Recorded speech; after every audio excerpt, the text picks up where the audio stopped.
Welcome into the Bog and Smog Fantasy Cast. We are, of course, bogless, as you can see, but we got Couch here. Smog and Couch. So, on today's show, we're going to go through the recap of last week. A lot of things happened that have a lot of implications. That works. Yeah. Implications for the playoffs, and it'll be fun to recap that. Then we have the bungle. Even though Bog's not here, there's still bungles going around. We also have the pizza party, and we'll get into this week's matchups and the playoff scenario. All right. Ready to do it? Hell yeah. All right, so let's just jump into it. Last week's matchups we had. I'll start with mine up here, up at the top of my list. Obviously, it's my team. Mm-hmm. Me, 1-1's Wildlings against Nectar the Gods. Tyler put up 92. I put up 133. I took a win from him. Jerry Judy went off for me, which is nice to see. He got 29 points. Mike Williams with a 20 burger. Kelsey, these past couple of weeks has been pretty not what you want to see going into the playoffs. But he's Kelsey. He'll be fine. Yeah, and, he's not going. He's not going anywhere. He's still great. And then on the other side, you see some, D-Hop lost a fumble and only got 9 points. Noah Fant, 1 target, no receptions. There's a lot of kind of stuff that didn't go his way. But it'll be a good team for the future. I think he's got a good base there. What do you say about the who do you think you are, I am, versus the fantasy football team, Cole? That matchup was super, super close, and thank God for James Conner having a decent game against New England. But you know what? Ben wasn't really in a need to win situation. It obviously helps, and now he's basically locked into the playoffs. So, I mean, congrats, Ben. You're playoff bound. It's just it's just a nice performance from your team, and it's been doing it mostly all year, with a couple off weeks in there. T. Higgins going out with an injury is a little scary. Maybe for next week, we'll have to watch and see what happens there. But Thielen coming out and having a good game, although the Lions took care of business on that one. And then on the other side of the ball, Joe had some sad numbers with Travis Etienne having a 17 for 32 line. That's not great. No, and then you also had the Pittsburgh defense only getting him 3 points. And Joe will be aiming towards improving his roster for next year. Another super stacked team though, that for next year I think, and something to worry about in the 2023s. So, right. All right. Well, I will be up next. Now, you'd think there would be a boggle in that one because there's only a 3-point difference. I didn't look for it because I found a different boggle. Yeah. Not in this one, though. This one was Natural Born Kyler's with 78 points versus Kicking It with Kareem, 106 points. Kyler Murray going out. Yeah. That'll happen. And he only got 0.6 points, which is why your team gets 78 points. Tyreek Hill obviously had a game. Waddle, I think the last couple of weeks have been actually fantastic, right? Oh no, this week and last week were not great. The opposite of what you're saying. Yeah. Hawkinson's been pretty solid for tight end. And then James Cook, he had a big game a couple weeks ago. I think the week prior. And so you thought maybe a repeat. So that's sad to see. He came out for 4 carries. I don't think they didn't even really have any good performances from the running back. that last Right. week. Right. But yeah, Miles Sanders having a game, Geno Smith coming out and having a game. Garrett Wilson's been great without Zach Wilson. So, but yeah, there's a fine matchup, and Rassi comes away with a win. Needed it. And Needed it to survive for the playoff hunt. So right, there's a small chance that he still makes it in. So, and we'll go over that. What about the next matchup? No egrets and rando guy out east, Tanner. What do you got to say about that one? I lucked out pretty good in this game. That's what I'm going to say. Tanner's team has a lot of potential. Jalen Hurts obviously putting up a huge game. I got lucky was Barkley only putting up 5.8. Just a dumpster fire for him. It's been on these last few games he's had. Zonovan Knight, though, having a nice game, so that's good to see for the future if you hang on to him for next year. And DJ Moore doing his less. Yeah. That was definitely a downfall there. And, there's been a lot of players on Tanner's team that have been going up and down lately. So I'm not surprised by some of these numbers, but it was tough because now he's got a tougher playoff picture. And me on my side of the ball, Josh Allen being good, not great. And Derrick Henry being Derrick Henry, Tony Pollard being Tony Pollard. A lot of the people that have got me to my 7-7 record helped out. So just enough to get into the next week, and I'm in the same boat. And even the Kansas City defense, we talked about it last week. Oh, that was a good pickup. Glad to see that one turned out. That honestly contributed to the win. And even a Tyler Lockett now 6 games in a row with a touchdown. So Yeah. I'm not putting him anywhere other than in my lineup. He's not finding that bench anytime soon. So, but yeah, now I'm still in a sort of a playoff hunt. We'll talk about that later, though. So Yeah, absolutely. Yeah, so you come away with a 119 to 108 win, but I think there's something behind you, Cole. Can you turn around for me? What is that? That's right, Tanner. Instead of DJ Moore, who got you 0.6 points, you could have played the much, much better player, KJ Osborne from the Minnesota Vikings, who got 12.3, and you would have came away with a 119.48 to 119.88, a 0.4 win, and you would have been pretty much locked into the playoffs if you just played KJ Osborne. So hopefully, you put him in there for this week. Maybe. Don't do that. But anyway, that's a good play, DJ Moore over KJ. But DJ Moore has been pretty terrible, wouldn't you say? I think a lot of people would say that. I think he's only had 2 good weeks all year, and that was most likely luck. So yeah. So DJ Moore.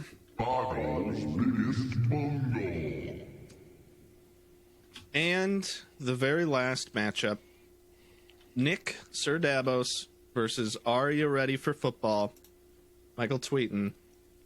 If Nick came away with a win, he would have been better in the playoff picture, obviously. Michael Tweeten putting up the most points, 160 points, showing that when his team is healthy, his points are healthy. And he can beat anybody in the league. And he's pretty much locked in with a 9-5 record there. But like Christian McCaffrey, 28 points. Kirk Cousins, even 25. Justin Jefferson, obviously, with 223 yards receiving. obvious. 27 points. Jamar Chase, 23 points. His team's good. He's got a flex that didn't do much, tight end that didn't do much. But, if you have multiple people that can do like a 2-person job, that's fine. Yeah. And we've talked about his team not having a great bench. Who needs a bench? Not at this point. Not at this point. Yeah. Hopefully no one goes down this week, or he might be looking at an early exit of the playoffs. But if they keep doing what they're doing and not getting hurt, then he's got a good chance at the championship. So. And speaking of not getting hurt, on the other side of the ball, Damian Pierce out with an injury possibly for this next week. So that's a little bit of a worrisome for Nick, even though he's in a good scenario to make the playoffs. Also, Deebo Samuel not going to be playing this next week either. So I would be very concerned. I know Nick's got a little bit of depth, so he might be able to rebound against those downsides, but not what you want to see going into the playoffs here. So that is for certain. You definitely do not want to see that. But that was the recap. Should we party it up? Should we have a little pizza party? I'm hungry. Who bought the last pizza there, guy? I'm not sure. It was actually you. Yeah. That's okay. Yeah. Who won? Jordan won. I believe he put up 160 in his lineup this last week here. So congrats, Jordan. So, yeah, there's a pizza coming your way. Yeah, make sure you reach out to Phil to get that pizza delivered. So I'll text you after the show. See which day you want that pizza. All right. Well, let's jump into it then. Speaking of that, from last week too, we were going into Monday night, and I needed like 10 points or like 9 points from Hunter Henry in order to overtake you. Otherwise, I was buying the pizza. So that ended up being just enough to get over the hump because Arizona's so bad against the tight end. He had 3 catches for 70 yards, so that ended up being enough. It's ridiculous. But who do you got in your lineup so that you can earn yourself a pizza this week? Well, you know what? You know what I have? I have Kirk Cousins at the quarterback position for 6,000. Woo woo! You know what? I like it when I don't think it's going to be as good as last week with his 25, 30 points that he put up, but I think he'll be serviceable. And the Colts are not great. So yeah, and I think Dalvin Cook gets his good fantasy week this week too. The Colts are a little bit more vulnerable to the run, and we're playing at home, and Dalvin hasn't had a good game in a while, so maybe he's due. So I love that pick. I got another expensive quarterback here. I guess. Well, what did Kirk come at? What was he at? 6,000. Oh, that's pretty reasonable. I went Josh Allen playing Miami at home. Miami's not great against the pass, and a little bit of a rematch when they got kind of owned the last time earlier in the season. I think they're going to come into that game kind of a full head of steam, put up some huge game. I'm not saying Miami's not going to compete either, so that's what I'm maybe hoping for is a 35-35 game. So fair enough. Well, at the running back position, I have 2 little bit lesser running backs, both at 5,600 and 5,100. I have Jamal Williams and Latavius Murray. I'm hoping Jamal Williams falls into the end zone. I know the Jets are not like the best matchup for a running back, but I think he can get into the end zone pretty handily. And Latavius Murray, he's shown that he can get some points for not a very expensive running back. So I think I picked him last week too, but we'll see. Yeah. No, I think Murray's gonna get a lot of work this week just because Russell's gonna be out. So love it. I went a little bit more expensive if you add up my 2 positions. At James Conner is 6,900 this week. He's been coming on pretty strong lately.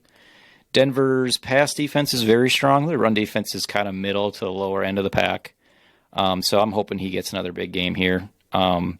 Also, another not having a starting quarterback there. I think it's going to be Colt McCoy again. So hopefully they're going to rely on Conner to help out with that a little bit. And then I went real cheap with Chuba Hubbard had a great game last week. They're playing at home against Pittsburgh this week. Not the best matchup, not a real number one back, and that, it's kind of it's a shot in the dark. I'm just hoping he comes out with another big week like he did last week. So. Yeah, absolutely. Absolutely. I'm fine with that. I mean, you need to spend down to spend up on other positions. So. Yep. For my wide receivers, you said it earlier that somebody's always in your lineup. I put Tyler Lockett in there at 6,800. I think he's been great. Very safe floor. We'll see how he does against San Francisco. Yeah. A little bit harder defense there, so tough. But then I have Brandon Ayuk. Deebo Samuel went out, so I'm putting in Ayuk because I think he'll get a lot of work.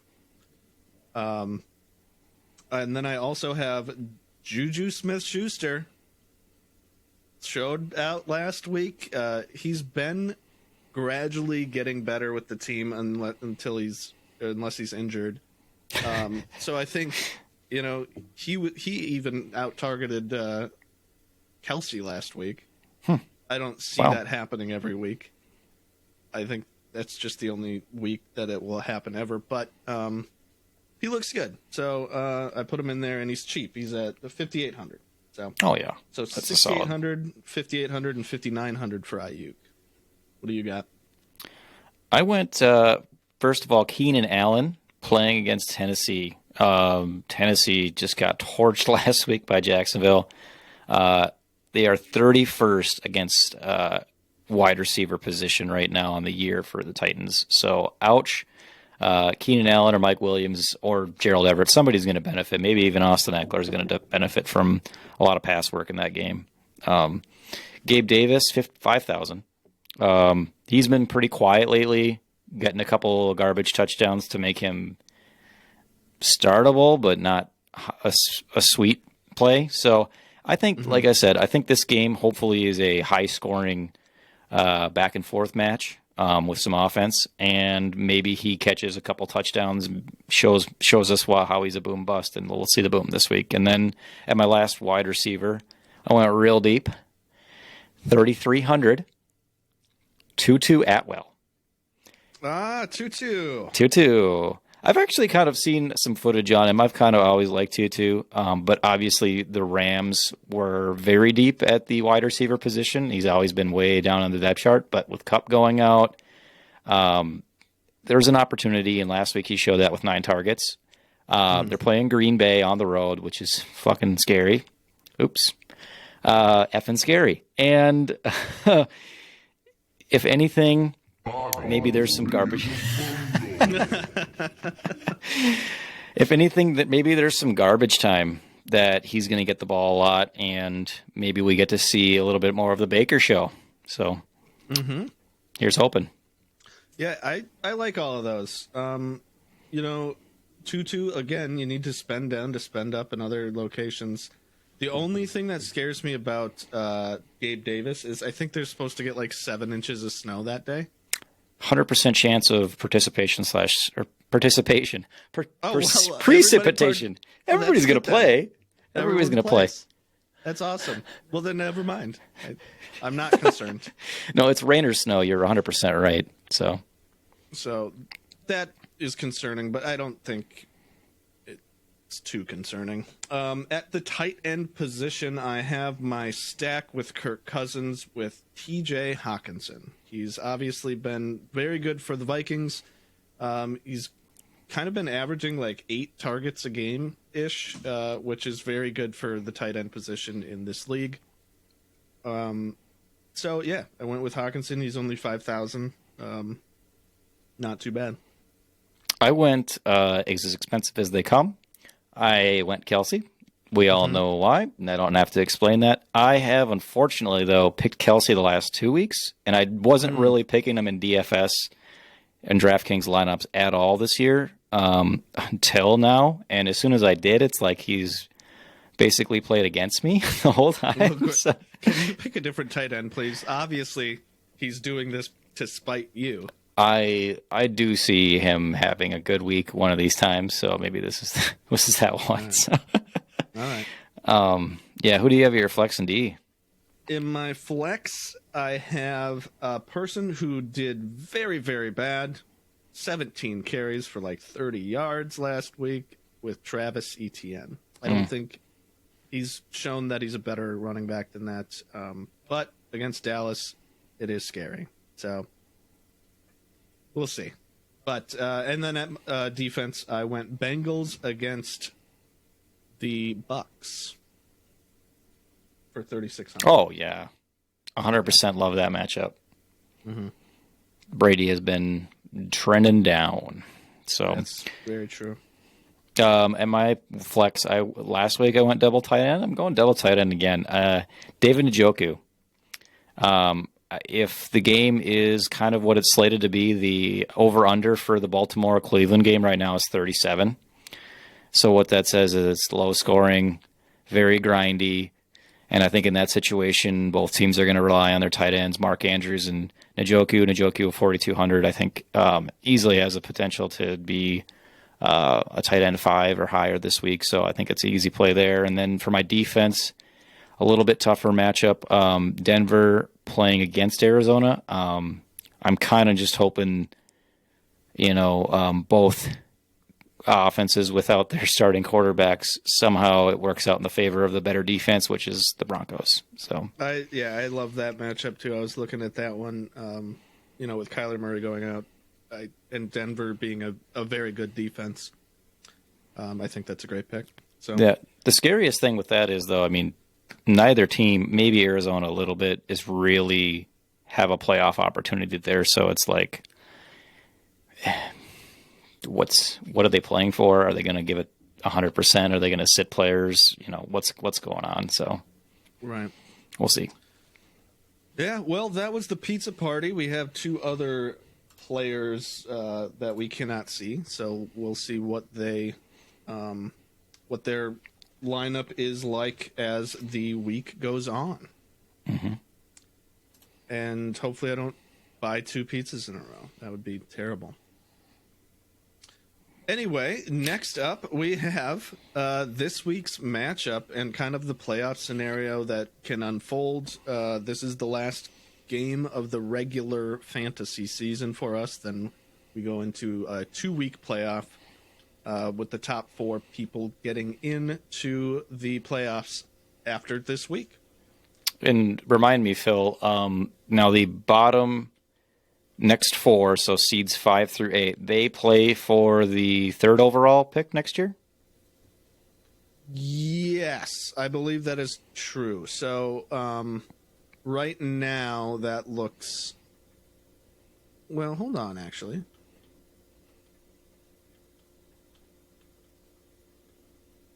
I'm not 100% sure. I think that is what it is. We'll have to ask the commish on that one, yeah. Yeah. But we'll have to figure that one out.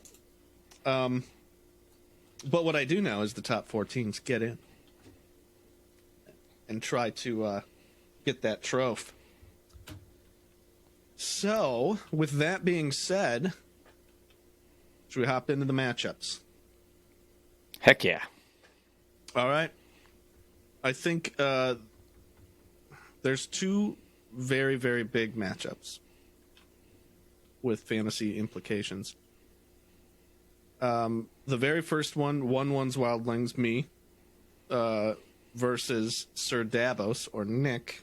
Nick is sitting at 8-6, currently in 4th place right now. I'm up at 10-4 in first. There is no scenario where I'm not in the playoffs, so that's very nice to know right now. However, I am scared of the teams coming up behind me. And Nick is one of them. Now, you said it before Debo going out. I think Pierce went out. So a couple of last-minute injuries for him is not great, but he still has a good chance. And he needs to win. I mean, I guess he doesn't need to win. He can lose, but he has to keep his point lead over Tanner, which and I mean, if he loses and Tanner wins, he's out. But if he loses and Tanner loses, all he needs to do is keep a 55-point lead over Tanner, basically. Okay. And then not have me or Jordan do something insane, like score 100 more points than him. So Right. Yeah. So I guess to put it into perspective, what percentage would you give it? Yeah. Well, I'm just going to briefly go over the standings. I'm at number 1 with 10-4. I cannot, not be in the playoffs. At number 2, the fantasy football team, Ben, is at 9-5 with a 30-point lead over Aria Ready for Football at number 3, also at 9-5. So it's got a nice 30-point lead there.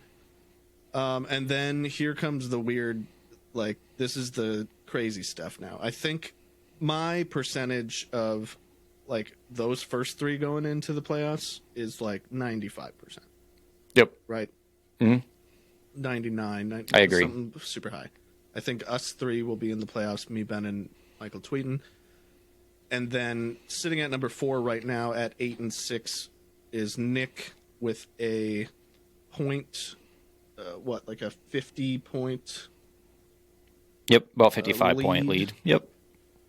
Over Tanner, who's at 5 right now, both 8-6. So right. Those are the big boys. Now we come to number 6 and number 7, which is you at 7-7, and Rasky at 7-7. So you guys both need Nick and Tanner to lose. Yep. And then outscore them significantly. 190 points, something like that. 90 points. Yeah, I'm 90. Jordan's a little bit worse, but it's not outside the realm of possibilities. It's happened before this year, but it takes, it takes 3 or 4 unlikely scenarios to happen. So right. So, yeah, you'll need to put up a ton of points. You and Rasky would need to put up a ton of points and come out with a win in order to get that 4th spot. But Nick and Tanner just need a win and a loss in either direction, and they're in at number 4. I mean, I would put Nick's playoff percentage at 75%, if that's something you agree with. And then Tanner's at... 40, 30. It's tough. See, he's got to win, and then then he's going to lose, and then he's in automatically. So maybe it should be higher. I think if Tanner wins, which I believe will happen, he's facing Jordan.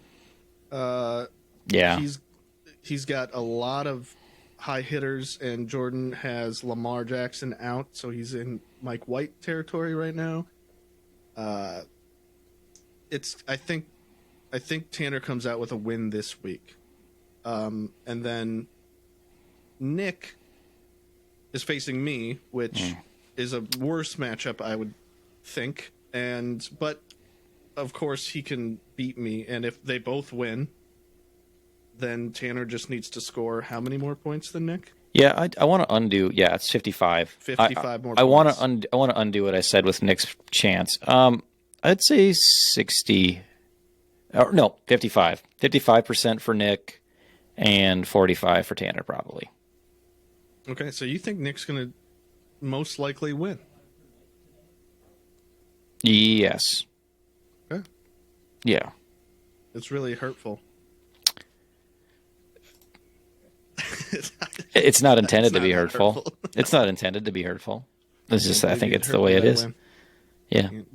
Well, okay. Now that all the scenarios have been, what would you just before you move on? What would you think the odds for those two are? Tanner's 60 or 70%. Yeah, 70%, and then Nick is a little lower at 30. Okay. Because I'm gonna wreck Nick this week.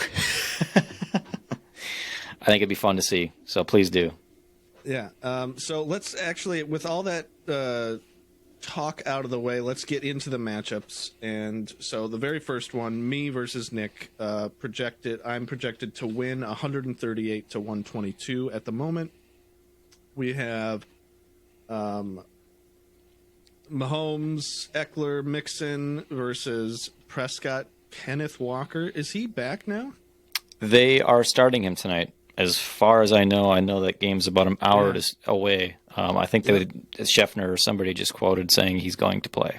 So, Alvin Kamara does not scare me that much, but he could go off. He's not been great the last couple of weeks, but obviously, all of these teams or all these people on either team can go off. But I think I have a distinct advantage in the tight end area. His flex is better. Josh Jacobs versus Latavius Murray, obviously. So maybe that cancels out each other. Your quarterback's better. My quarterback's a little better. My Eckler has been amazing. Devontae Adams has been amazing. So I'm just hoping on some big games out of some of the bigger names that I have. And your kicker has a better name too. So that's Dicker that's kicker? that's a huge advantage actually. That's like a 10-point advantage. So. That's the only reason I have him on my team. I can't believe Ben had him, I think, and dropped him. Who would drop Dicker the kicker? That's if there was a bungle of the year, I'd put that's it for sure. Yeah, for sure. You don't drop Dicker. Nobody drops Dick. Not when he kick. Not when he kick. You gonna drop Dick when he kick? All right. Up next is another big one, and the closest projected at. So the fantasy football team, Ben versus Are You Ready for Football, tweeting. Holy cow! Ben at 124.43 and tweeting at 124.24. So 0.19 away, or what's the math? 0.19. I'm good at math. Try. Yep. Okay. There you go. All right. Okay. So how do you see this one going? It says coin flip. So I see it either being heads or tails here. Okay. But honestly, even if I project, a repeat of a lot of the bigger plays from Michael's team, if half of his players do that, his team's still really scary. But on the other side of it, Ben's got the same type of thing. Like Joe Burrow can put up a huge game. Connor's been coming on strong. Chubb's had a great year other than the last few weeks. Metcalf is consistent. Thielen might pop again. Diggs has been great. So it's exactly what it looks like. It's a pick 'em, and you're not wrong to pick either team to win this one. The nice thing for both these teams is a loss doesn't really hurt their playoff picture. It just changes their seeding, but their seeding is most likely them playing themselves again. Right. So this doesn't have any sort of weight.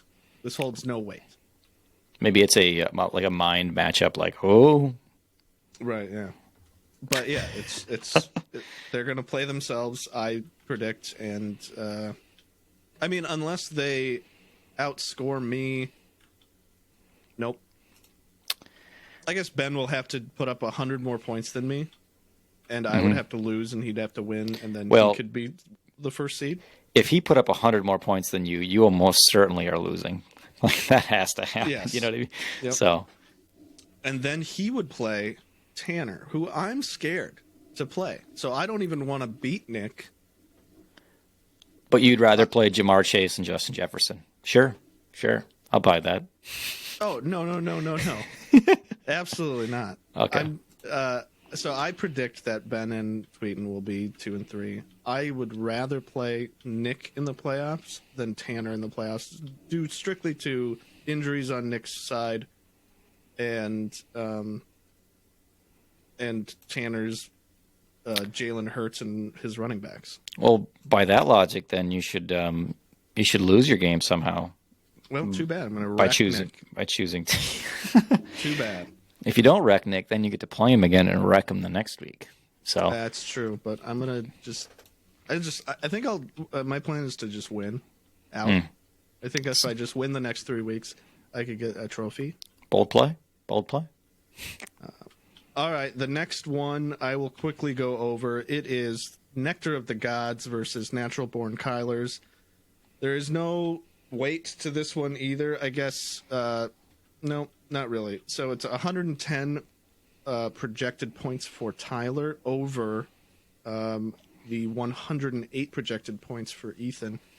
What do you think? Do you think Tyler gets his third win, or do you think not?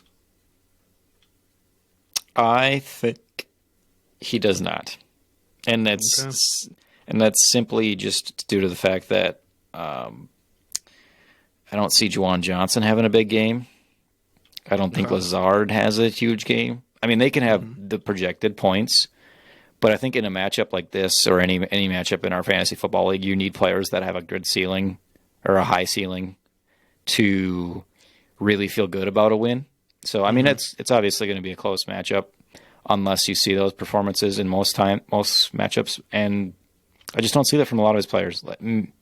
Maybe Zeke or Hopkins has a big game, but there's question marks all over on that team. And on Ethan's side of the ball, it's kind of the same way, except for Hill. Hill can obviously blow up. Hawkinson can blow up.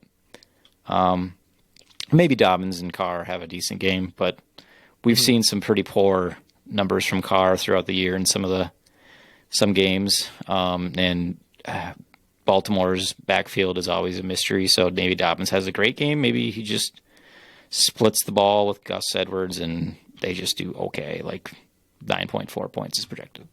So Right, yeah, and either way, if either one of them win, it's not going to change the standings at all. Or the picks. They're still going to be 10 and 9 at the 10th place and the 9th place. So, a little bit of a bummer there for the two, but things will start again next year. A lot of players coming back next year in both teams. So. Yep. The other very big matchup that has a whole lot of weight to it is Kicking It with Kareem and Rando Guy Out East, Rasky versus Twetton. Tanner right now is projected 130 points over Rasky's 107 points. I do see that kind of playing out that way. So, which is why I would give Tanner a little bit of a boost over Nick to make the playoffs. But I could poop. I could just poop on the floor, and maybe Nick gets in. What do you think? I mean, I was going to let you keep going with your poop on the floor scenario, but no. I'm already done with it. Okay. No, I mean, yeah, Tanner's team looks great this week. I think he does come out with a win. So, although I did project Nick to win into the playoffs and get in 70% of the time, that percentage keeps dropping the more we talk about it. So, maybe Nick getting in the playoffs is 25% now. So, okay. All right, yeah, it's going to be a huge week those two games are going to be very, very fun to watch play out. Me and Nick's and then Tanner and Rasky's. And then the last one, and Rasky could, like we said, if Rasky blows up for 200 points and gets 90 more points than either Nick and Tanner, and they both lose, he's in. Yep, and he's just That's it. That's all you need. And if I win and he wins, he has to score 30 more points than my team, and then he gets in. So it's a little bit tougher than him to get in, but it's in the cards. It's possible. There's a chance. That's right. Like if there was 1,000 cards and you told me to pick one card out, I would get a chance to pick that one card. Yeah. Out of the deck. Not very big chance. But still there. And the last but not least matchup is I'm touched. is Joe's. Who do you think you are? I am versus your no egret, no egrets. No egrets. Joe's projected 123 points over your projected 112 points at the moment. Is there any implications here like that if Joe wins, he could leapfrog you and Rasky, or Yeah, there's definitely seeding implications. Now, if we were correct that the next four seeds 5 through 8, play for the third overall pick next year, then it's important for seeding in that regard. It's also important for draft picks. If Joe wins, then he'll move up and get a worse draft pick, and I'll get a better one. But I want to win. I have the same. I have a better chance of making the playoffs than Jordan does. If my players blow up, but I do need a blow up of a game, and I do need Tanner to lose and Nick to lose, just like Jordan does. So I've played players in my roster that high ceiling, low floor. So let's hit it. absolutely. There's nothing other than gambling this week. I've got nothing to lose other than the game, and if I lose the game, then I'm already going to just start working my roster for next year. So. All right, final decision call. That was the matchups. I want your final decision on who's going to win this year. Who's going to win it all? Now, obviously, I think it's either me, Ben, Michael Tweeten, or Tanner, right? I think Tanner's going to get into that fourth spot and make it in, because I'm going to wreck Nick. Yeah.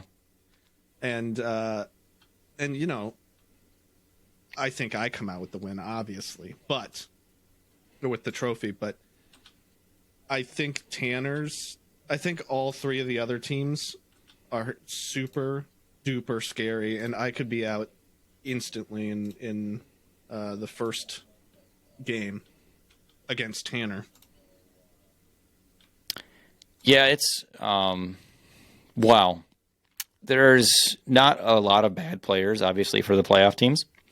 So to really say you're locked in as a good pick for number one, I mean, it's definitely true, but are you would I say you're an 80% or 90% chance to win the whole thing? No. I would say maybe you're 55 or 50% to win, but that's including everybody else. So that would be putting Ben at 30, Tweeten at 20, or, adjusted however down you go. Maybe you're only at 40%, but that's still better than I still project you to win more than anyone else. But we've seen in every season of fantasy football, the regular season doesn't matter. It's these next two games. So your team that's been dominant, your players who have been dominant, doesn't mean anything at all. Players and teams that are having great years can all of a sudden have a couple bad games, and it's just bad news bears. And then the reverse side of that too, like players that have not been contributing to offenses that have been riding the bench, or rookies that haven't got their opportunity, but now there's maybe a player that's gone out, or maybe they're not in a playoff scenario anymore, so they can start those players.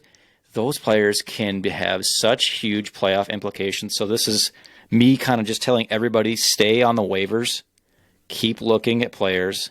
Even if you're not in contention this year, look for players next year. And for you in contention, stare at the waiver wire, because there is going to be league winners just out there, and you're not even going to think anything of it, but you plug in a Zonovan Knight, for example, who's been coming on good these last couple weeks here. He could be a league winner if Tanner gets in that situation where he's in the playoffs here. Do you see anything like that on your kind of trajectory? I mean, so I think one thing that helps Tanner out right away is Debo going down. Ayuk is a much better play now. He's more necessary than he was with Debo out. How long is Debo out for? Is he out for just a week? It seems like he might be out for the next couple of weeks, or like our playoffs, right? Yep. So Ayuk in the playoffs that boosts Tanner's team quite a bit.